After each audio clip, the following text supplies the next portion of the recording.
Tetapi di sini orang yang sudah betul-betul sholat, maka dia akan sanggup.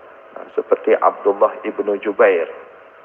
Abdullah ibnu Jubair itu kalau sholat itu sampai burung itu berdiri di bahu dia.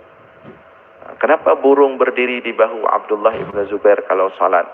Karena burung itu mengira Abdullah ibnu Zubair itu kayu. Bagaimana maksudnya kayu? Dia kalau sholat itu pertama lama, ya, sekali sholat tidak sebentar-sebentar, lama sekali.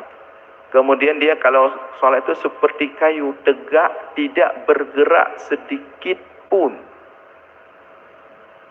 Maka itu burung beberapa kali dalam cerita itu disebutkan, kalau udah sholat Abdullah bin Zubair, burung itu sering berdiri di bahu dia, dikirain kayu.